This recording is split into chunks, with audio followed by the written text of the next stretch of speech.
असांजो पहिरें मश्क जो टियों सुवाल आहे हेठनि खे उबतड़पुर में तब्दील करियो। मां तव्हांखे पहिरें ॿुधायो हो त जेको उबतो अणपुर आहे उहो ई गॾियल अणपुर में तब्दील थी सघे थो। हाणे इहो गॾियल अणपुर जेको असां तब्दील कंदासीं त उहो उबतो अणपुर थींदो। पहिरें जेके बि असां वटि सुवाल ईंदा अॻिते हली जेके वाधू काटू जा गॾियल अणपुर हूंदा त असां उनखे पहिरें तब्दील कंदासीं उबते अणपुर में। अचो त सिखूं कीअं उबते अणपुर खे गॾियल अणपुर खे उबते अणपुर में तब्दील कबो आहे। पहिरियों असां वटि सुवाल आहे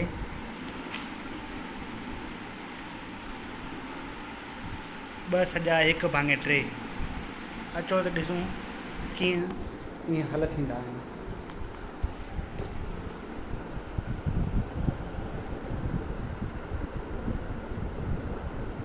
ॿ सॼा हिकु भाङे टे पहिरियों सुवाल आहे। पहिरियों सुवाल आहे मश्क जो टियों सुवाल। इन खे असां ईअं आणंदासीं ॾिको घोड़ो टे खे घणा दफ़ा लॻे थो। 2 दरम्यान 3 कंदासीं, हिकु ट्रिक ट्रिक ॿ ट्रिक 6। हे टिको घोड़ो पढ़ंदासीं 2 दफ़ा 6 हूअं ई 1 7 त 7 भाङे 3। हिन में बि जेको आहे छेद असां वटि साॻियो ई रहंदो। ईअं यादि रखो त छेद हमेशह साॻियो रहंदो। ईअं भुलिजी वरी ईअं उबतो सुबतो न कजो। छेद खे हमेशह यादि रखिजो त छेद हमेशह साॻियो रहंदो। घोड़ो जीअं असां पढ़ियोसीं घटि में घटि घणा दफ़ा लॻो उन में उहो हिते लिखियोसीं। हाणे वरी उहो पढ़ंदासीं हीउ घोड़ो टे दफ़ा 3 छेद आहे। जेको छेद हुजे उन जो घोड़ो पढ़ंदासीं जेको सॼे जे हिसाब सां। हाणे सॼे जे हिसाब सां सॼो असां वटि 2 आहे। 3 जो असां घोड़ो पढ़ंदासीं 2 दफ़ा ॿी ट्रिक 6 ऐं हिकु जेको बचियो उन में वरी ऐड कंदासीं। मतिलबु हीअ बचियल रक़म आहे मथे अंश। ईअं असां वटि सुवाल हल थींदा। ऐं जेके वाधू काटू हूंदा उन खे बि असां ईअं मिसाल जी ॻाल्हि आहे असां वटि अचे थो 2 सॼा हिकु भाङे 3 वाधू 4 भाङे 5। त पहिरें असां इन खे बि तब्दील कंदासीं ईअं मुरकब अणपुर में उबते अणपुर में मुरकब अणपुर खे उबते अणपुर में तब्दील कंदासीं। ॿियो असां वटि सुवाल आहे हिते 7 सॼा 3 भाङे 10। हाणे 10 जो घोड़ो 7 दफ़ा पढ़ंदासीं।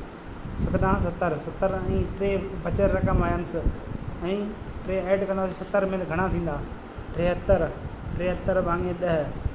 इहो थियो असांजो सुवालु हल। वरी टियों आहे असां वटि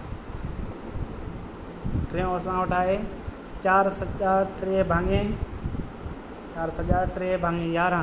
11 जो घोड़ो 4 दफ़ा पढ़ंदासीं घणा थींदो 4 यारो 44 में 3 ऐड कंदासीं 44 में 3 ऐड कर 47 भाङे 11 4। वरी 4 असां वटि आहे हे 10 सॼा 3 भाङे 8। 10 सॼा 3 भाङे 8 खे असां हणंदासीं ऐं 8 जो घोड़ो 10 दफ़ा पढ़ंदासीं 80 में 3 ऐड कंदासीं 83 भाङे 8। वरी 5 जो घोड़ो पढ़ंदासीं। पंजो सुवाल आहे 8 जो घोड़ो न पढ़ंदासीं। 5 सुवाल असां वटि आहे 5 सॼा 7 भाङे 11। 11 जो घोड़ो पढ़ंदासीं 5 दफ़ा 5 यारो 55 में 7 ऐड कंदासीं घणा थींदा 55 में 7 ऐड कंदासीं 62 भाङे 11।